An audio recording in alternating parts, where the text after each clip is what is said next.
Assalomu alaykum, hurmatli yurtdoshlar. Bugun men sizlarga pensionerlar uchun juda muhim, ko'pchilik e'tibor bermay qo'yadigan, lekin pul masalasida katta farq qiladigan mavzuni tushuntiraman. Gap shundaki, ayrim qo'shimcha to'lovlar, ustamalar, kompensatsiyalar va imtiyozli to'lovlar pensionerga avtomatik tarzda berilmaydi. Ya'ni odam pensiya olayotgan bo'lsa ham, agar ariza bermasa, tegishli hujjatni topshirmasa yoki ma'lumotini yangilamasa, u o'ziga tegishli bo'lgan qo'shimcha pulni ololmay qolishi mumkin. Bu ma'lumot har bir oilaga tegishli. Chunki har birimizning uyimizda ota-onamiz, bobo-buvimiz, qarindoshimiz yoki qo'shnimiz pensioner bo'lishi mumkin. Birgina ariza topshirilmagani sababli oyma-oy yo'qotilayotgan summa ba'zan kichik ko'rinadi. Lekin bir yilga hisoblasak ancha katta pul bo'lib ketadi. Shuning uchun hoziroq kanalga obuna bo'ling. Videoga like bosing va bu ma'lumotni yaqinlaringizga ham yuboring. Men bugun sizga kimlar ariza berish kerak, kimlar xavotirlanmasa ham bo'ladi. Qaysi holatlarda qo'shimcha to'lovlar to'xtab qolishi yoki umuman tayinlanmasligi mumkinligini batafsil tushuntiraman. Avval ko'pchilikda shunday tushuncha bor edi. Men pensiyaga chiqdim. Endi davlat menga tegishli hamma pulni o'zi hisoblab beradi. Men hech narsa qilmasam ham bo'ladi. Asosiy pensiya tayinlanayotganda pensiya jamg'armasi siz topshirgan hujjatlar, ish staji, ish haqi, imtiyozli davrlar va boshqa ma'lumotlar asosida pensiya miqdorini hisoblaydi. Lekin bu asosiy pensiya. Bundan tashqari ayrim toifadagi fuqarolarga qo'shimcha to'lovlar, ustamalar, kompensatsiyalar, parvarish puli yoki ijtimoiy yordamlar berilishi mumkin. Mana shu joyda eng katta xato boshlanadi. Odam men pensionerman, demak hammasi avtomatik bo'ladi deb o'ylaydi. Amalda esa hamma to'lov ham avtomatik kelavermaydi. Ba'zi ma'lumotlar davlat idoralarida mavjud bo'lsa, tizim o'zi ko'radi. Masalan, yosh bo'yicha pensiya tayinlangan bo'lsa, asosiy pensiya belgilangan tartibda to'lanadi. Lekin odamning oilaviy ahvoli, nogironligi qayta belgilanganmi? Qarovchisiz qolganmi? Yolg'iz yashaydimi? Urush qatnashchisi maqomi bormi? Zararli mehnat sharoitida ishlaganini tasdiqlovchi qo'shimcha hujjat bormi? Mukofot yoki unvon asosida ustama olish huquqi bormi? Bularning ayrimlari bo'yicha albatta murojaat talab qilinadi. Hozirgi davrda elektron tizimlar ko'paydi. Ko'p ma'lumotlar idoralararo almashinadi. Bu juda yaxshi. Lekin elektron tizim ham faqat bazada bor ma'lumotni ko'radi. Agar sizning eski mehnat daftarchangizdagi yozuv noto'g'ri bo'lsa, arxiv ma'lumotlari kiritilmagan bo'lsa, unvoningiz yoki imtiyozingiz pensiya hujjatida aks etmagan bo'lsa, tizim sizning haqqingizni o'zi topib berishi qiyin. Shuning uchun pensioner yoki uning yaqinlari faol bo'lishi kerak. Ayniqsa qo'shimcha to'lovlarda men kutib turay, o'zlari qo'shib berishar degan yondashuv ko'p hollarda pul yo'qotishga olib keladi. Maynpartbin nimalarni bilish kerak? Kim xavotirlanishi kerak? Kim xavotirlanmasa bo'ladi? Men birinchi navbatda eng muhim qoidani aytaman. Pensioner o'z huquqini bilsa, o'z vaqtida ariza bersa, hujjatlarni to'liq topshirsa, unga tegishli to'lovni olish imkoniyati oshadi. Agar hujjat yetishmasa yoki ariza topshirilmasa, men bilmagandim degan gap har doim ham pulni orqaga qaytarib olishga asos bo'lavermaydi. Kimlar ayniqsa e'tiborli bo'lishi kerak? Birinchi toifa nogironligi bo'lgan pensionerlar. Masalan, fuqaro yoshga doir pensiya olayotgan edi. Keyinchalik unga nogironlik guruhi belgilandi yoki oldingi guruh o'zgardi. Bu holatda ayrim qo'shimcha to'lovlar yoki pensiya miqdorini qayta ko'rib chiqish masalasi paydo bo'lishi mumkin. Lekin odam tibbiy ijtimoiy ekspertiza xulosasini olgandan keyin pensiya jamg'armasiga murojaat qilmasa, ma'lumot tizimda ko'rinishi kechikishi yoki umuman qayta hisobga olinmasligi mumkin.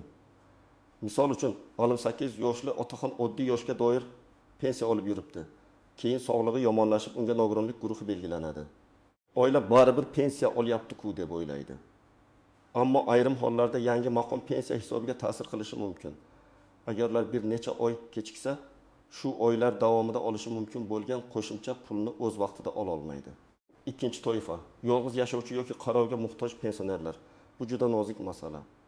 Hamma yolg'iz yashayotgan pensioner avtomatik tarzda qo'shimcha pul oladi deb o'ylash xato. Yolg'izman degan holatni tasdiqlovchi ma'lumotlar kerak bo'ladi. Yashash joyi, oila tarkibi, farzandlarning bor yo'qligi, parvarishga muhtojlik holati, tibbiy xulosa, mahalla ma'lumotnomasi yoki tegishli idoralar tasdig'i. Masalan, bu 75 yoshda uyda yakka yashaydi, farzandlari boshqa viloyatda. U qo'shnisidan eshitib, menga ham qo'shimcha to'lov bor ekan deydi. lekin ariza bermasa, mahallaga chiqmasa, tibbiy xulosa olmasa, pensiya jamg'armasiga murojaat qilmasa, bu to'lov o'z-o'zidan kelib qolmaydi.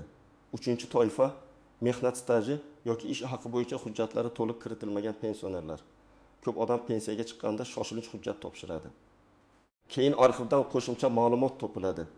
Oldin ishlagan korxonasida yuqori ish haqi bo'lgan, zararli sharoitda ishlagan, qo'shimcha staj davri bor, harbiy xizmat, bolani parvarish qilish davri yoki boshqa hisobga olinishi mumkin bo'lgan davrlar aniqlanadi. Bunday holatda pensiyani qayta hisoblash uchun murojaat qilinadi. Agar fuqaro mening pensiyam bir marta tayinlangan, endi o'zgarmaydi deb yuraversa, o'ziga tegishli oshirilgan pensiya yoki qo'shimcha hisobni ola olmay qoladi. Misol keltiraman. 63 yoshli erkak kichik pensiyaga chiqqanda 25 yillik staji tasdiqlangan. Keyin eski zavod arxividan yana 6 yil ishlagani haqida ma'lumot topiladi. Bu 6 yil pensiya miqdoriga ta'sir qilishi mumkin. Lekin u arxiv ma'lumotini olib borib ariza bermasa, pensiya jamg'armasi buni o'zi bilmasligi mumkin. Natijada odam oyiga deylik 100 ming yoki 200 ming so'm ko'proq olish imkoniyatidan mahrum bo'lishi mumkin. Bir oyda bu summa katta ko'rinmasligi mumkin, lekin 22 oyda 1 million 200 ming yoki 2 million 400 ming so'm bo'ladi. 4-toifa alohida unvon, mukofot, xizmat yoki imtiyozga ega bo'lgan pensionerlar.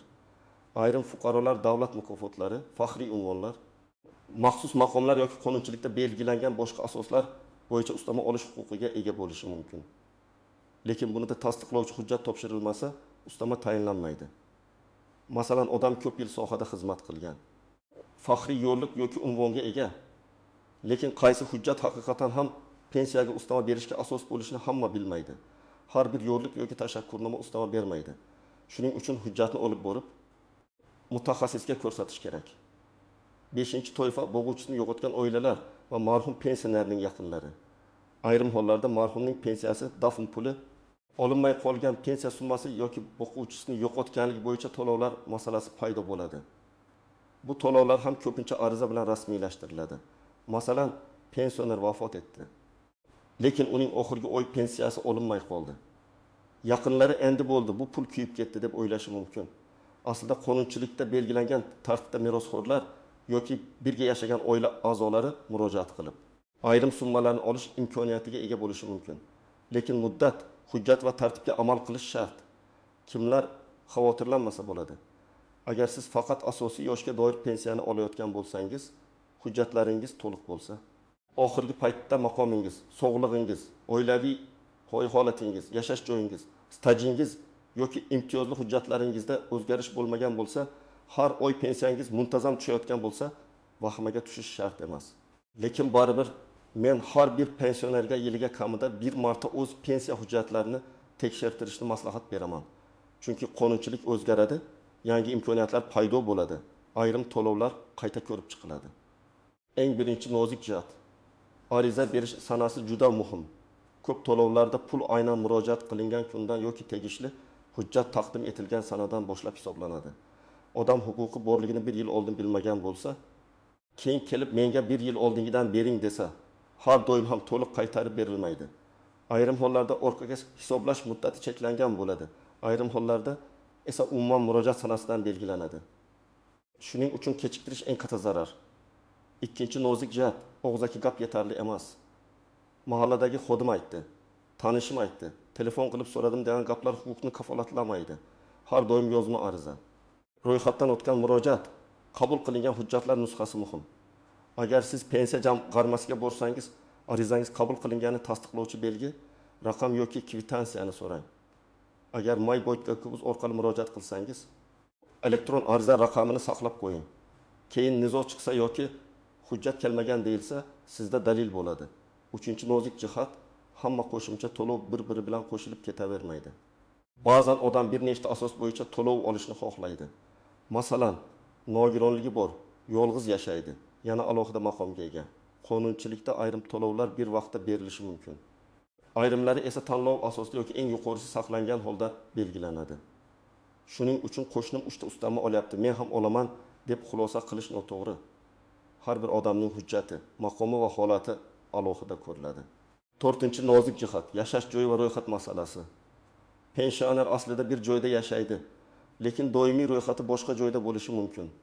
Ayrim ijtimoiy to'lovlarda mahalla, tuman yashash joyi bo'yicha tekshiruv talab qilinadi. Agar hujjatlarda manzil boshqacha, real yashash joyi boshqacha bo'lsa, to'lovni rasmiylashtirishda qiyinchilik bo'ladi. Masalan, pensioner Toshkentda farzandinikida yashayapti, lekin ro'yxati Qashqadaryoda.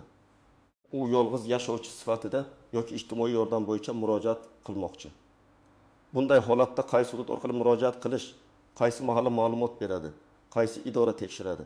Bularni oldindan aniqlash kerak. 5-nozik jat. Bank kartasi va ishonchnoma. Pensionerning pensiyasi kartaga tushadi, lekin kartadan farzandi foydalanadi.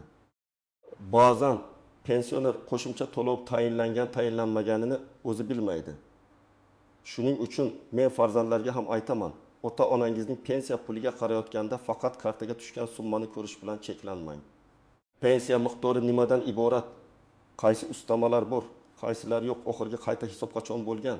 Bularni aniqlang. Agar ota-onangiz yurishga qiynalsa, qonuniy ishonchnoma rasmiylashtirib, ularning nomidan murojaat qilishingiz mumkin. Lekin ishonchnoma to'g'ri tuzilgan bo'lishi kerak. 6-nozik jihat. Hujjatdagi bitta xato katta zarar keltiradi. Ism sharifdagi harf xatosi, tug'ilgan sana noto'g'ri yozilishi, mehnat daftarchasidagi muhr o'qilmasligi, korxona nomining o'zgargani, arxivda ish haqi ma'lumotining to'liq emasligi pensiya hisobiga ta'sir qiladi. Masalan, ayol kishi turmushga chiqqandan keyin familiyasi o'zgargan, lekin eski diplom yoki mehnat daftarchasida boshqa familiya turibdi. Agar nikoh guvohnomasi yoki familiya o'zgarganini tasdiqlovchi hujjat topshirilmasa, o'sha davrlar hisobga olinmay qolishi mumkin. 7-nozik jihat. Menga hech kim aytmadi deyish yetarli emas. Davlat idoralari umumiy ma'lumot beradi, lekin har bir fuqaroning barcha hayotiy holatini oldindan bilib turishi qiyin. Shuning uchun o'zgarish bo'lsa, siz xabar berishingiz kerak. Nogironlik belgilansa, o'quvchi vafot etsa, qarovga muhtojlik yuzaga kelsa, unvon yoki maqom bo'yicha hujjat topsangiz, qo'shimcha staj aniqlansa, darhol murojaat qilish kerak. Amaliy maslahat: nima qilish kerak, qayerga borish kerak? Qanday hujjat tayyorlash kerak? Endi eng muhim qismiga o'tamiz. Siz pensioner bo'lsangiz yoki uyda pensioner yaqiningiz bo'lsa, bugunoq quyidagi ishlarni qiling. Birinchi qadam: hozirgi pensiya miqdorini va tarkibini aniqlang. Siz qancha pensiya olayapsiz? Bu summa nimadan iborat? Unda ustama bormi? Kompensatsiya bormi? Qayta hisob qilinganmi? Shuni bilib oling. Buning uchun tuman yoki shahar pensiya jamg'armasi bo'limiga murojaat qilishingiz mumkin. Agar elektron xizmatlardan foydalansangiz, MyBookov.uz orqali ham ayrim ma'lumotlarni tekshirish imkoniyatlari mavjud. Lekin hamma odam internetdan foydalana olmaydi. Shuning uchun eng oddiy yo'l pensiya jamg'armasiga borib, mutaxassisdan tushuntirish so'rash. Ikkinchi qadam: o'zingizda qanday asoslar borligini ro'yxat qiling. Men pensionerlarga oddiy daftar ochishni tavsiya qilaman. Daftarga shunday yozing: yoshga doir pensiya, nogironlik bor yoki yo'q. Mehnat staji necha yil? Qo'shimcha arxiv hujjati bormi? Davlat mukofoti yoki unvon bormi? Yolg'iz yashaydimi? Qarovga muhtojmi? O'quvchisini yo'qotganlik holati bormi? Urush yoki mehnat fronti bilan bog'liq maqomlar bormi? Zararli sharoitda ishlagan davrlar bormi? Shu ro'yxat bilan mutaxassis bo'lsangiz, savol aniq bo'ladi. 3-qadam: hujjatlarni to'plang. Odatda kerak bo'lishi mumkin bo'lgan hujjatlar: pasport yoki ID karta, pensiya guvohnomasi yoki pensiya tayinlanganini tasdiqlovchi ma'lumot, mehnat daftarchasi, arxiv ma'lumotnomalari, ish haqi to'g'risidagi ma'lumotlar, nogironlik bo'yicha tibbiy ijtimoiy ekspertiza xulosasi, nikoh yoki familiya o'zgarganini tasdiqlovchi hujjat, vafot etganlik guvohnomasi, tug'ilganlik guvohnomalari, mahalla ma'lumotnomasi, bank rekvizitlari, ishonchnoma. Albatta, har bir to'lov uchun hujjat tarkibi farq qiladi. Lekin asosiy hujjatlarni oldindan tayyorlab qo'ysangiz vaqt yotasiz. 4-qadam: arizani yozma topshiring. Arizada kimga murojaat qilayotganingizni, o'zingizning FIH, pasport ma'lumotlari, manzil, telefon raqami, pensiya turi va nima so'rayotganingizni aniq yozing. Masalan, menga tegishli bo'lishi mumkin bo'lgan qo'shimcha to'lovlar va ustamalarni ko'rib chiqishingizni. Taqdim etilgan hujjatlar asosida pensiyamni qayta hisoblab berishingizni so'rayman. Agar konkret asos bo'lsa, uni yozing. Nogironlik guruhi belgilanganligi sababli, qo'shimcha mehnat tajim tasdiqlanganligi sababli. Yolg'iz yashovchi pensioner sifatida davlat mukofoti hujjati asosida va hokazo. 5-qadam: ariza qabul qilinganini isbotlovchi hujjatni saqlang. Bu juda muhim. Arizangizga kirim raqami qo'yilgan nusxani oling yoki elektron murojaat raqamini saqlang. Telefon orqali ko'rib chiqamiz degan javobga tayanib qolmang. Agar 15 kun, 30 kun yoki belgilangan muddat ichida javob kelmasa, yana murojaat qiling. Zarur bo'lsa, yug'ori tashkilotga yoki xalq qabulxonasiga murojaat qilish mumkin. 6-qadam javobni tushunmasangiz, yozma izoh so'rang. Ba'zan odamga sizga tegishli emas deyishadi. Lekin nima uchun tegishli emasligini tushuntirishmaydi. Siz sababini bilishga haqlisiz. Masalan, qaysi qonun yoki qaror asosida rad etildi? Qaysi hujjat yetishmayapti? Qaysi davr hisobga olinmadi? Qayta hisoblash qachondan amalga oshiriladi deb so'rang. Shunda keyingi qadamni to'g'ri belgilaysiz. 7-qadam, har qanday o'zgarishni yashirmang. Pensionining yashash joyi o'zgarsa, chetga chiqsa, nogironlik guruhi muddati tugasa, ishga kirsa, parvarish holati o'zgarsa, boquvchisini yo'qotganlik bo'yicha oilaviy holat o'zgarsa, bu ma'lumotlar tegishli idoralarga o'z vaqtida berilishi kerak. Aks holda ortiqcha to'langan pul keyin qaytarilishi talab qilinishi mumkin. Bu ham ko'p uchraydigan muammo. Odam bir muddat qo'shimcha to'lov oladi, keyin huquqi tugaganini xabar qilmaydi. 1 yildan keyin undan katta summa qaytarib olinadi. Shuning uchun faqat olish emas, majburiyatni ham bilish kerak. Hurmatli tomoshabinlar, bugungi mavzuning asosiy mazmuni shuki, pensioner bo'lishning o'zi barcha qo'shimcha to'lovlar avtomatik tushadi degani emas. Asosiy pensiya alohida, qo'shimcha ustama va kompensatsiyalar alohida masala. Nogironlik, yolg'iz yashash, qarovga muhtojlik, qo'shimcha staj, arxiv hujjatlari, unvon, mukofot, boquvchisini yo'qotish va boshqa holatlarda albatta hujjat tekshirish va ko'pincha ariza berish zarur bo'ladi. Men sizdan iltimos qilaman. Uyda pensioner ota-onangiz yoki qarindoshingiz bo'lsa, ularning pensiyasini bir marta tekshirtiring. Shuncha yildan beri olib yuribdi. Hammasi to'g'ri bo'lsa kerak deb beparvo bo'lmang. Ba'zan bitta arxiv ma'lumoti, bitta tibbiy xulosa yoki bitta ariza odamning oyma-oy daromadini oshirishi mumkin. Eng muhimi, kechiktirmang. Chunki ko'p to'lovlarda murojaat sanasi hal qiluvchi ahamiyatga ega. Agar sizda shunday holat bo'lgan bo'lsa, izohlarda yozing. Ariza berib qo'shimcha to'lov olganmisiz? Yoki hujjat yetishmagani uchun rad javobi olganmisiz?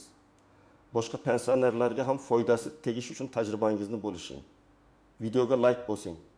Kanalga obuna bo'ling va bu videoni albatta ota-onangizga, qo'shnilaringizga, mahalla guruhlariga yuboring.